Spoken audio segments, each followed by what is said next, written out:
haven't billionaires in the know gobbled up XRP?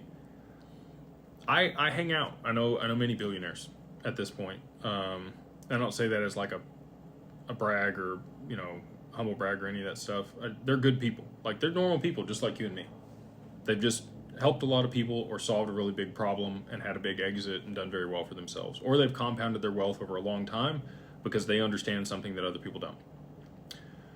Your job in that position as a billionaire or centimillionaire is not to pick moonshots. It is wealth preservation. So you're looking for ways to be able to mitigate risk or mitigate losses.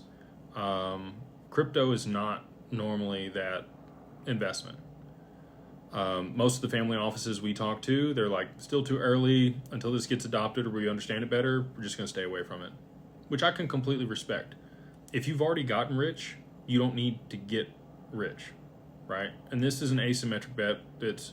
I believe personally, it's a hedge against the reverse carry trade and your ability to be, in a better position on the other side of that than you are now. And that's the way I explain it to high net worth individuals, and oftentimes they will make an allocation. But that's the lens they want to look at it through. How does this hedge or mitigate risk by investing in this? They're not looking for the next Google or Amazon. They're more like a Warren Buffett. If you look at Warren Buffett, he didn't invest in Apple until it was already a very large, profitable company. And until that point, there was too much risk associated with it, too much downside risk.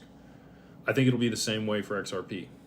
Many billionaires if they do invest in crypto, it's Bitcoin and ETH because they're the blue chips, right? They've already seen, appreciation. They might see a 10x from here, and it's a small portion of their portfolio. So again, like a lot of people think that billionaires they're liquid. They think that they have just $1 billion sitting in a bank account, which they don't.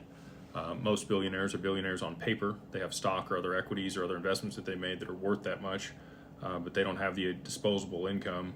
They do have large disposable income, but that total amount of money is not investable. It's currently structured and set up and continue to compound. And again, their number one objective is return of capital, not return on capital. And I think that's what's going to have a lot of people messed up post price appreciation, is people are going to continue to chase, green candles and the next best thing. And before you know it, it's only going to take a couple bad investments and then you're broke again. You should only have to get rich once if you do it right. And then your job from that point, you're not playing to not lose. You're still playing to win, but your wins are